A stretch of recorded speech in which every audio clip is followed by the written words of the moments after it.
Government అంటే ఇప్పుడు నిన్న వచ్చిన సర్వేలో కాంగ్రెస్ ముఖ్యమంత్రి గారు చేసుకున్నటువంటి సర్వేలోనే ఒక 28 మంది ఎమ్మెల్యేలకు అసలు కార్యకర్తలు కానీ ప్రజలు కానీ సంబంధం లేకుండా పోయింది. కొందరు మంత్రులు కూడా కాన్స్టిట్యున్సీ ఓట్లేదు, కష్టమైపోతుందేమో స్థానిక సంస్థల ఎన్నికలని వాళ్ళ సర్వే ఒకటి చెప్పుకుంటున్నారు. ఒకప్పుడు కాంగ్రెస్ అంటే బాగా లిబరల్ అని, వైఎస్ఆర్ ఉన్నప్పుడు సాయంత్రం 4 o'clock any corporator any MLA can walk in to state secretariat. Okay, 4 గంటల నుంచి 5 గంటల లోపల, ఆ టైం లోపల అది ఎమ్మెల్యేస్ టైం. ఓకే, మీకేం అపాయింట్మెంట్ అక్కర్లేదు. చీఫ్ మినిస్టర్ సీఎం సెక్రటరియట్ లో ఉన్నాడంటే any MLA can just walk in, CM ముందు పోవచ్చు, ఆయన సమస్య చెప్పవచ్చు, ఆయన లెటర్స్ ఉంటే కానీ అవి కానీ ఆరోగ్యశ్రీ కానీ అట్లాంటివి ఉంటే అన్ని పరిష్కరించుకొని వచ్చేయచ్చు.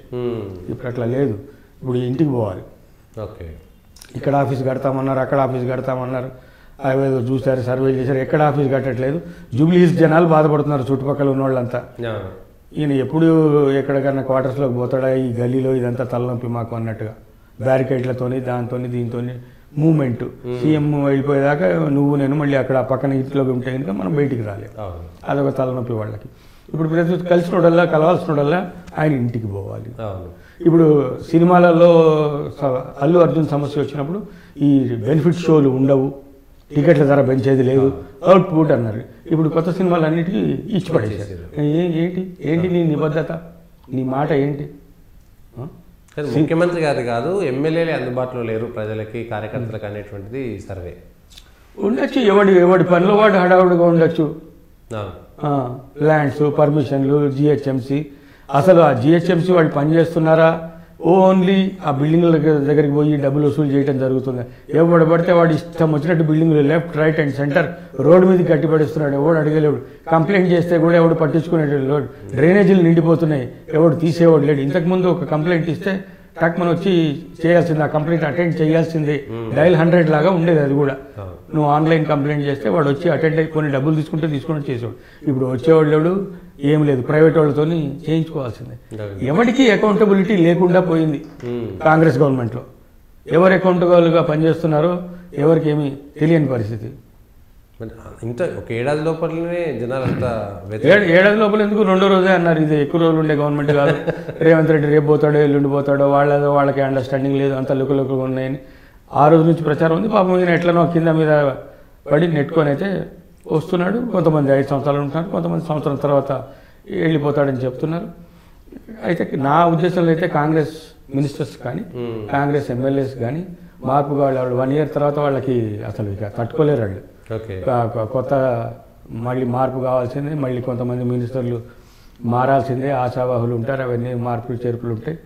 మళ్ళీ రాహుల్ గాంధీ కూడా కౌంటర్ ఓపెన్ చేసి పెడతాడు కొత్త వాళ్ళ కోసమని, అవన్నీ ఉంటాయి కాంగ్రెస్లో. అది it's very common. Kiran Kumar Reddy దగ్గర నుంచి అది తెలిసిన విషయం. కిరణ్ కుమార్ రెడ్డి ఎందుకు, పివి నరసింహారావు, వెంగళరావు వాళ్ళందరూ ఉన్నప్పుడు కూడా మార్పు అనేది అక్కడ అనివార్యం. 5 years కంటిన్యూస్గా ఒకడు పక్కగా చేస్తాడన్న నమ్మకం లేదు. ఒక వైఎస్ఆర్ఏ కొంత గట్టిగా నిలబడి ఉన్నాడు, మిగతా వాళ్ళందరూ పెద్ద ఎసర్ట్ చేసుకొని ధైర్యంగా లేదు. కానీ ఇతనికి కొంత నడుస్తుంది అని అయితే, రాహుల్ గాంధీ దగ్గర నడుస్తుంది అని అయితే చెప్తున్నారు, మనం చూడాలి. కానీ ఈయన దగ్గర ఉన్న తెలివితనం ఏంటంటే, చంద్రబాబు నాయుడు దగ్గర ట్రైన్ అయ్యాడు కాబట్టి అందరితోని వెనక ముందు అందరితోని బాగానే ఉంటాడు. మీరు చెప్పినట్టే వింటున్నాను కదా, ఎందుకు నన్ను డిస్టర్బ్ చేయడం అన్నట్టుగా ఉంటుంది. సో బీజేపీ వాళ్ళు కూడా పెద్దగా ఇతన్ని డిస్టర్బ్ చేస్తారనే అవకాశం లేదు. వాళ్ళంతటా వాళ్ళు లోపల కూలిపోవడం అనేది తప్ప ఎక్స్టర్నల్ ఫోర్సెస్గా బీజేపీ కానీ వాళ్ళు వచ్చి వీళ్ళని డివైడ్ చేసి అట్లా చేస్తారని అన్నారు. ఎందుకంటే అతను మోడీ దగ్గర కూడా గుడ్ బుక్స్లో ఉన్నాడు. అమరబాయ్ తుమరబాయ్ అని, మీ దగ్గర మేము రిక్వెస్ట్ చేసుకోవటమే, మీరే మమ్మల్ని కాపాడాలి, మీరే మమ్మల్ని పాలించాలి, మీరే మాకు ఫండ్స్ ఇవ్వాలి, మేము డెవలప్ కావాలి అనే పద్ధతిలో ఉన్నాడు. కాబట్టి అనుకూలంగా ఉన్నవాడిని ఎందుకు డిస్టర్బ్ చేసుకుంటారు? చేసుకోరు. పక్కా కాంగ్రెస్ వాడు రేవంత్ రెడ్డి అని చెప్పే ఆస్కారం కూడా లేదు. ఇప్పుడు చంద్రబాబు నాయుడు స్టాంపే రాలేదు. ఇప్పుడు చంద్రబాబు పవర్లో ఉన్నాడు కాబట్టి చంద్రబాబుతో కూడా, అంటే ఇటు టీడీపీతో కూడా సత్సంబంధాలు, అటు బీజేపీతో కూడా మంచి సంబంధాలు. ఇంటర్నల్గా ఉన్నవాడు ఎందుకంటే ఇతనితో పనిచేశాడు కాబట్టి ఇంటర్నల్గా ఉన్నవాడు. ఎంఐఎం వాళ్ళే ఆయన కూడా చెడ్డీ పార్టీ నుంచి వచ్చినడే కదా అని కామెంట్ చేశారు. ఇప్పుడు మళ్ళీ వాళ్ళు బాగానే సర్దుకుంటున్నారు. ఎంఐఎం వాళ్ళు ఆపర్చునిస్టులు, అవకాశవాదులు. ఎప్పుడు ఎవడో వస్తే వాటితో పనులు చేయించుకుంటారు, ముందుకెళ్తూ ఉంటారు.